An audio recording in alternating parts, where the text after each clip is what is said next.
Donc j'étais là-bas avec mes parents et vis-à-vis, je n'arrivais pas à rester avec mes parents parce que... Et ma mère voulait que je reste, parce que ma mère voulait même que je reste là-bas, je travaille. Parce que ma mère était fatiguée de me monter des centres, que je vis seule, tout et consort. Et comme je l'avais fait part que j'avais aussi arrêté l'école, parce que ça ne me donnait pas. Donc du coup, ma mère voulait que je reste. Pour lui satisfaire, j'ai essayé de déposer les dossiers pour travailler dans un peu de partout. Et ça ne marchait pas toujours. Et en temps, c'était même pas là-bas mon désir, parce que je ne voulais pas rester là-bas. Parce que entre mon père et moi, ce n'est pas trop ça. Ce n'est pas trop ça. Et ça ne donnait pas déjà entre lui et moi. C'est comme ça que ce 25 décembre, ma mère, comme ce 25 décembre était mon grand frère, donc du coup, comme il était mort un 25 décembre, et du coup, on a refait, on voulait là, comme j'ai un peu, genre, comme à souvenir de sa mémoire, et je n'étais pas parti. Je me suis dit qu'il vais rester avec mon père ce jour. Donc ce jour, j'étais avec mon père, ce 25 décembre, je l'ai fait à manger, je mets tout à sa disposition, comme ma mère n'était pas là. Et c'est comme ça que je suis quitté. Dès que je suis quitté, c'est bien vrai que quand je suis quitté, je suis allé prendre un hôtel. J'ai pris un hôtel ici à Douala. J'ai payé le billet pour Marois. Et entre-temps, avant même ça, j'avais déjà fait un retrait dans mon compte bancaire.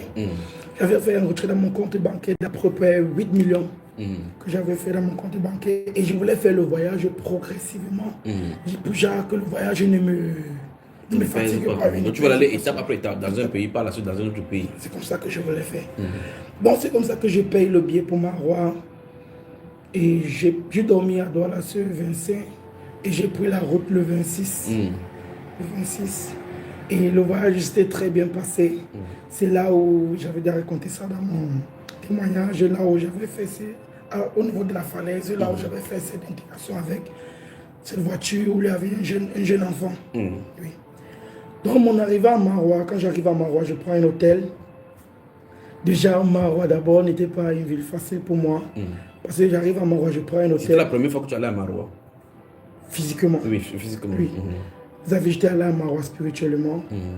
Puis j'arrive à Marois physiquement maintenant. C'est comme ça que je prends un hôtel. J'ai logé à Marois Palace d'abord. Et entre-temps, comme on dit, les sorciers se reconnaissent toujours. Quand je quitte Marois Palace un matin, après mon arrivée, parce que j'étais arrivé comme le 28, comme ça. Le 8 décembre. Oui, 28 décembre. Maintenant, toujours dans le mois de décembre, je quitte maintenant, j'étais en train de me balader à Marois, je passe par le Lamido.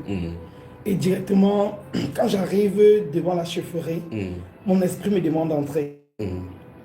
Et c'est comme ça. Pour ceux qui ne sont pas des Camerounais, dans la région septentrionale qui est liée, qui est en majorité la région musulmane, les différents groupements des chefferies là-bas sont appelés Lamido, les Lamido. Et donc, leurs chefferies sont appelées les Lamidas. Donc, le Lamido, c'est le chef qui habite dans le Lamida. Alors que de l'autre côté de l'ouest, ce n'est pas comme ça. Chaque canton, chaque groupement a sa chefferie. Il y a la chefferie de Badjoun, chefferie des ressortissants de Bachingou, de Bangou, de Balengou, de Batibo. Oui. Je crains que tu leur compliques la vie. Donc, en fait, en résumé, le Lamido dont tu parles, c'est les chefferies dans cette zone-là. Dans cette zone-là. Très bien. Donc du coup, mon esprit me demande d'entrer, donc j'ai une attirance qui m'attire. Mais sans avoir connaître, et je me place là, parce qu'il y a un type qui vend les fruits juste à côté devant. Je prends les fruits, je reste là, ça me demande d'entrer. Et du coup, il y avait cette personne-là, comme les vendredis chez eux, et certaines personnes, c'est un peu comme les notables là-bas, ils se regroupent à la chefferie et chantent avant d'aller à la mosquée, parce que la médaille est là, et tu passes par le Lamidal, en fait, c'est juste pour le chef et les notables, tu passes dedans, tu sors directement à la mosquée. La mosquée est constituée, est collée là. C'est pour ça que ça m'attire d'entrer. Maintenant, dès que je m'avance pour entrer, je me rends compte que les gens qui étaient là ne me voyaient pas. Maintenant, il y avait un peu comme le bras droit du Lamido. Oui. Il me voit spirituellement, il m'interpelle spirituellement. Mais juste là, j'étais en train toujours d'avancer. Dès qu'il m'interpelle spirituellement, il demande qui es-tu. Je me demande que je veux juste entrer. Et vu l'atmosphère qu'il m'avait vu, il m'a laissé entrer. Dès que je rencontre maintenant, avant de rencontrer même d'abord le Lamido, je vois que ce qui m'attirait, c'était le cimetière qui était dans la médaille. Donc dans le Lamida, cette chefferie, là, disons comme ça. Dans ce royaume. Dans la chefferie, oui, disons désormais chefferie, parce que Lamido, la médaille, la brodie.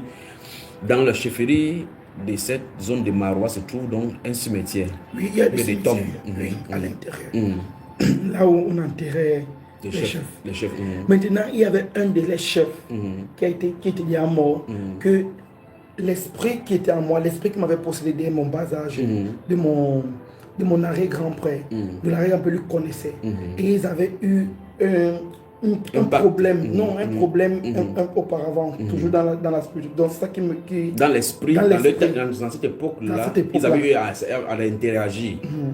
Donc, c'est comme ça que j'entre maintenant, je me place. Dès que j'entre, nous rendons grâce à Dieu pour savoir qu'il petit à petit a l'aide de restaurer ici. Amen. C'est comme ça que j'entre maintenant. Quand j'entre, ça tire mon attention vers là-bas. Donc, je pars là-bas, je me place maintenant, je vois directement l'esprit de ce monsieur. Non, je vois son tombeau. Le tombeau sur lequel il a écrit son nom. Oui, je vois maintenant. Son nom ne m'intéressait même pas. Je vois juste. Et j'arrive maintenant là-bas, je prends maintenant la terre. Dès que je prends la terre, je reverse sur lui. C'était un peu comme pour lui dire que toi tu peux mourir, mais nous on meurt pour revivre. Voilà. C'était un peu pour lui dire ça et pour lui faire. Parce que en fait, c'est dû à mon arrière-grand-père qu'il était mort. Oui. Donc la cause de son décès, c'est à cause de leur combat. De leur combat. Il était mort. Et c'est comme ça maintenant que j'entre maintenant, le chef maintenant, heureux de me voir, subitement, heureux de me voir, parce que lui-même aussi, il était dans une association. Oui, oui. Heureux de me voir, on a commencé à causer. C'est comme ça qu'il me raconte maintenant les choses de là-bas. Il me prend maintenant avec son bras droit, il me fait parcourir maintenant la chefferie et tout. Il me fait parcourir et on sort par là où il y a la mosquée. Par la mosquée. C'est là qu'il me fait parcourir. Il me présente maintenant les choses. Et là maintenant, quand je vois maintenant, c'est là qu'il me présente, en fait, dans la mosquée, dans la mosquée des musulmans. Qui est lié dans cette chefferie-là, à cette chefferie-là, oui. Il m'a montré un truc, c'est un peu comme les ciels, on appelle ça en anglais, c'est les coffres-forts. Oui. Là maintenant qu'il a ouvert, il y avait comme un dieu qui portait le soleil et la lune. Il a arrêté, donc il a arrêté ça pour pouvoir les joindre, le soleil et la lune. Il m'a montré ça, il m'a dit c'est ça qui gouverne ici. C'est ça qui gouverne. Et c'est ça là où les gens viennent prier. C'est là-bas que les gens viennent prier. Il m'a dit c'est ça qui gouverne ici. Donc quand il me dit maintenant comme ça, bref, on se connaît dans le monde des ténèbres. Oui. Et du coup maintenant c'est comme ça que moi et lui on commence à causer. Et maintenant il voyait ce qui était en moi et du coup il voyait que j'étais intouchable et il ne pouvait rien me faire. Parce que c'est pas tout le monde, c'est même il y a certains Chindala là-bas chez eux qui ne connaissent même pas certaines choses. Oui. Qui ne connaissent pas ce niveau-là. C'est comme ça qu'il m'invite maintenant à aller fin d'année des chevaux. Fin d'année des chevaux. La course des chevaux. On appelle ça les chevaux du... Avant qu'on y arrive, avant qu'on arrive dans la course des chevaux et cette festivité culturelle qui est aussi liée à une célébration de l'esprit, la forme de cette divinité-là avec une forme masculine et féminine, parce qu'en fin de compte, dans le dernier live, ce 18 mai, nous avons parlé de Lilith, là où vous êtes allé dans le monde des ténèbres sous le vouri, et puis tu as vu cet endroit désert et cet être femme féminin qui t'a dit qu'elle était la première créature avant Adam, pré-adamique, et qu'elle a dit que ta place était ici dans le feu. Parce que, et je dis ceci parce que l'élite est liée à Allah, qui est lié dans le Coran. Cette forme-là, c'est avec quelle forme?